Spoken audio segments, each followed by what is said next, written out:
Amazon, धरती का फेफड़ा। यह नाम सुनते ही हमारे मन में एक विशाल और रहस्यमयी जंगल की छवि उभरती है। यह जंगल न केवल अपने आकार और घनत्व के लिए प्रसिद्ध है, बल्कि इसके भीतर छुपे अनगिनत रहस्यों के लिए भी जाना जाता है। अमेजन नाम सुनते ही मन में एक बहुत बड़े जंगल की तस्वीर आती है। यह जंगल इतना विशाल है कि इसे धरती का फेफड़ा कहा जाता है। ये जंगल न केवल अपने आकार के लिए, बल्कि अपनी जैव विविधता और पर्यावरणीय महत्व के लिए भी जाना जाता है। ये दुनिया का सबसे बड़ा वर्षावन है। अमेजन वर्षावन का क्षेत्रफल लगभग 5.5 मिलियन वर्ग किलोमीटर है, जो इसे दुनिया का सबसे बड़ा और सबसे घना वर्षावन बनाता है। ये जंगल 9 देशों में फैला हुआ है, जिसमें Brazil, Peru, Colombia, Venezuela, Ecuador, Bolivia, Guyana, Suriname और फ्रेंच गुयाना शामिल हैं। साउथ अमेरिका में फैला यह जंगल जीवन से भरा हुआ है। यहाँ की जैव विविधता अद्वितीय है। अमेजन वर्षावन में लगभग 390 बिलियन व्यक्तिगत पेड़ हैं, जो 16,000 से अधिक प्रजातियों का प्रतिनिधित्व करते हैं। यहाँ की वनस्पति और जीव जंतु इतने विविध और अनोखे हैं कि वैज्ञानिकों का मानना है कि अभी भी कई प्रजातियां खोजी जानी बाकी हैं। यहाँ लाखों करोड़ों जानवर और पक्षी रहते हैं। अमेजन वर्षावन में लगभग 2.5 मिलियन कीट प्रजातियां, 2000 से अधिक पक्षी और स्तनधारी प्रजातियां और 40,000 से अधिक पौधों की प्रजातियां पाई जाती हैं। यहाँ के जीव जंतु और वनस्पति न केवल इस क्षेत्र के लिए महत्वपूर्ण हैं, बल्कि पूरी दुनिया के पारिस्थितिकी तंत्र के लिए भी महत्वपूर्ण हैं। पेड़ पौधों की तो गिनती ही नहीं है। अमेजन वर्षावन में पाए जाने वाले पेड़ पौधे न केवल इस क्षेत्र के पर्यावरण को संतुलित रखते हैं, बल्कि यह पूरी दुनिया के जलवायु को भी प्रभावित करते हैं। यहाँ के पेड़ पौधे कार्बन डाइऑक्साइड को अवशोषित करते हैं और ऑक्सीजन का उत्पादन करते हैं, जिससे यह जंगल धरती के फेफड़े के रूप में जाना जाता है। अमेजन को धरती का फेफड़ा भी कहते हैं। ये जंगल पूरी दुनिया को सबसे ज्यादा ऑक्सीजन देता है। अमेजन वर्षावन में होने वाली प्रकाश संश्लेषण प्रक्रिया के माध्यम से यह जंगल हर साल लगभग 20% ऑक्सीजन का उत्पादन करता है, जो पूरी दुनिया के लिए महत्वपूर्ण है। ये पूरी दुनिया को सबसे ज्यादा ऑक्सीजन देता है। इसके अलावा अमेजन वर्षावन जलवायु परिवर्तन को नियंत्रित करने में भी महत्वपूर्ण भूमिका निभाता है। यहाँ के पेड़ पौधे कार्बन डाइऑक्साइड को अवशोषित करते हैं, जिससे ग्रीन हाउस गैसों की मात्रा कम होती है और जलवायु परिवर्तन की गति धीमी होती है। इस विशाल जंगल में कई राज छुपे हुए हैं। अमेजन वर्षावन के घने जंगलों में कई ऐसे क्षेत्र हैं जो अभी भी अनछुए और अनजाने हैं। यहाँ के घने जंगलों में कई रहस्यमयी और अनसुलझे राज छुपे हुए हैं, जो वैज्ञानिकों और खोजकर्ताओं के लिए हमेशा से आकर्षण का केंद्र रहे हैं। बहुत समय से लोग यहाँ के अनसुलझे राज जानना चाहते हैं। वैज्ञानिक और खोजकर्ता यहाँ के रहस्यों को जानने के लिए लगातार प्रयासरत हैं। यहाँ के घने जंगलों में कई ऐसे क्षेत्र हैं जो अभी भी अनछुए और अनजाने हैं, और यहाँ के रहस्यों को जानने के लिए वैज्ञानिकों और खोजकर्ताओं की टीम लगातार काम कर रही है। ऐसा ही एक राज है यहाँ छुपी एक बहुत पुरानी सभ्यता का।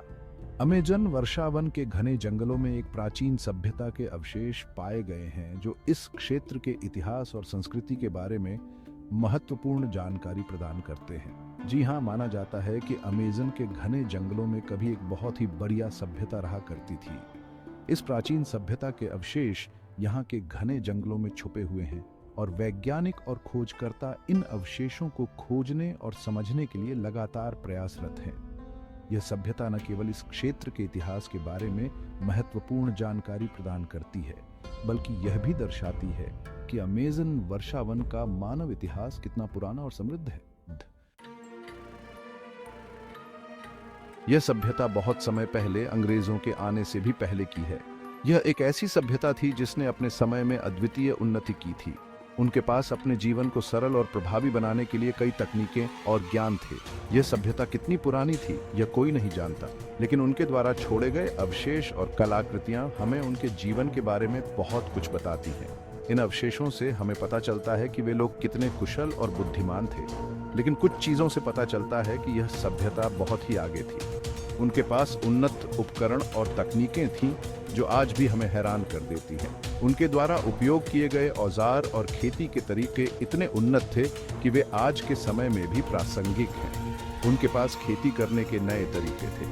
उन्होंने पहाड़ी क्षेत्रों में सीढ़ीनुमा खेती की शुरुआत की थी, जिससे उन्हें अधिक उपज प्राप्त होती थी। उनके कृषि ज्ञान ने उन्हें आत्मनिर्भर बनाया और वे अपने भोजन की आपूर्ति खुद कर सकते थे। उन्हें तारों और ग्रहों का ज्ञान था। वे खगोल विज्ञान में भी निपुण थे और तारों की चाल को समझते थे। उनके पास अपने कैलेंडर और समय मापने के तरीके थे जो उनके दैनिक जीवन में महत्वपूर्ण भूमिका निभाते थे। इस सभ्यता के लोग जंगल के साथ मिलजुल कर रहते थे। वे प्रकृति के साथ सामंजस्य में जीवन जीते थे और अपने पर्यावरण का सम्मान करते थे। उनके जीवन का हर पहलू प्रकृति से जुड़ा हुआ था। वे प्रकृति की पूजा करते थे। लेकिन फिर क्या हुआ? यह सभ्यता अचानक कैसे खत्म हो गई? यह एक बड़ा सवाल है जो आज भी हमारे सामने खड़ा है। यह सभ्यता अचानक कैसे खत्म हो गई? क्या यह कोई बहुत बड़ी प्राकृतिक आपदा थी या फिर कोई और वजह? यह एक रहस्य है जो आज भी अनसुलझा है। क्या यह कोई बहुत बड़ी प्राकृतिक आपदा थी या फिर कोई और वजह? क्या यह सभ्यता किसी बाहरी आक्रमण का शिकार हुई थी या फिर उनके अपने ही आंतरिक संघर्षों ने उन्हें नष्ट कर दिया? ये सवाल आज भी अनुत्तरित है। इतिहासकार और पुरातत्वविद आज भी इन सवालों के जवाब खोजने में लगे हुए हैं। वे इस सभ्यता के अवशेषों का अध्ययन कर रहे हैं और उनके जीवन के रहस्यों को उजागर करने की कोशिश कर रहे हैं। शायद एक दिन हम इन सवालों के जवाब पा सकें और इस खोई हुई सभ्यता के बारे में और अधिक जान सकें। कहा जाता है कि इस सभ्यता के पास बहुत ही उन्नत तकनीक थी। यह तकनीक इतनी उन्नत थी कि आज भी वैज्ञानिक और पुरातत्वविद इसे समझने की कोशिश कर रहे हैं। उनके द्वारा उपयोग किए गए यंत्र और उपकरण उस समय के हिसाब से बहुत ही अद्वितीय और आधुनिक थे। उनके पास ऐसे औजार थे जो उस समय के हिसाब से बहुत आधुनिक थे। इन औजारों की बनावट और कार्यक्षमता को देखकर यह अंदाजा लगाया जा सकता है कि वे लोग विज्ञान और तकनीक में कितने आगे थे। इन औजारों का उपयोग वे खेती, निर्माण और अन्य दैनिक कार्यों में करते थे। उन्होंने नहरें और पुल बनाए थे। ये नहरें और पुल न केवल उनके यातायात के साधन थे बल्कि जल प्रबंधन और कृषि के लिए भी महत्वपूर्ण थे। इन संरचनाओं की मजबूती और डिजाइन को देखकर यह स्पष्ट होता है कि वे लोग इंजीनियरिंग में भी निपुण थे। उनकी इमारतें भी बहुत खूबसूरत थीं। इन इमारतों की वास्तुकला और डिजाइन को देखकर यह कहा जा सकता है कि वे लोग कला और सौंदर्य के प्रति भी बहुत संवेदनशील थे। इन इमारतों में उपयोग की गई सामग्री और उनकी बनावट आज भी लोगों को आश्चर्यचकित करती है। कुछ जानकार लोगों का मानना है कि इस सभ्यता के लोग सोने और चांदी जैसी धातुओं का भी उपयोग करते थे। इन धातुओं का उपयोग वे न केवल आभूषण बनाने में करते थे बल्कि उनके दैनिक जीवन में भी इनका महत्वपूर्ण स्थान था। उनकी खुद की एक भाषा और लिखने का तरीका भी था। इस भाषा और लिपि को समझने के लिए आज भी शोध जारी है। इन शिलालेखों में उनके जीवन, संस्कृति और इतिहास की झलक मिलती है। ये सभ्यता अपने समय में कितनी उन्नत और समृद्ध थी, इसका अंदाजा इन शिलालेखों से लगाया जा सकता है। इस सभ्यता के अवशेष आज भी हमें उनके गौरवशाली अतीत की याद दिलाते हैं। इन अवशेषों को देखकर यह स्पष्ट होता है कि वे लोग कितने बुद्धिमान और कुशल थे। उनके द्वारा छोड़े गए ये निशान हमें उनके जीवन और संस्कृति के बारे में बहुत कुछ सिखाते हैं। आज इन अवशेषों को संग्रहालयों में संरक्षित किया गया है ताकि आने वाली पीढ़ियां भी इस गौरवशाली अतीत से परिचित हो सकें। इन संग्रहालयों में प्रदर्शित वस्तुएं हमें उस समय की जीवन शैली, तकनीक और संस्कृति के बारे में जानकारी देती हैं। पुरातत्वविदों की मेहनत और समर्पण के कारण ही हम इस सभ्यता के बारे में इतना कुछ जान पाए हैं। उनकी खोज और शोध हमें इस सभ्यता के बारे में और अधिक जानने के लिए प्रेरित करती है। ये सभ्यता अपने समय में कितनी उन्नत और समृद्ध थी, इसका अंदाजा इन अवशेषों से लगाया जा सकता है। उनके द्वारा छोड़े गए ये निशान हमें उनके जीवन और संस्कृति के बारे में बहुत कुछ सिखाते हैं। आज इन अवशेषों को संग्रहालयों में संरक्षित किया गया है ताकि आने वाली पीढ़ियां भी इस गौरवशाली अतीत से परिचित हो सकें। इन संग्रहालयों में प्रदर्शित वस्तुएं हमें उस समय की जीवन शैली, तकनीक और संस्कृति के बारे में जानकारी देती हैं। अभी कुछ समय पहले जंगलों के अंदर कुछ टूटे फूटे मकान मिले हैं। ये इस बात का सबूत है कि यहाँ कभी लोग रहा करते थे। इन टूटे फूटे मकानों में मिट्टी के बर्तन, औजार और मूर्तियां मिली हैं। ये चीजें इस बात की तरफ इशारा करती हैं कि अमेज़न के जंगल सिर्फ जंगल नहीं है बल्कि एक खोई हुई सभ्यता के राज अपने अंदर छुपाए हुए हैं। यहाँ के आदिवासी लोगों में इस सभ्यता को लेकर कई कहानियां मशहूर हैं।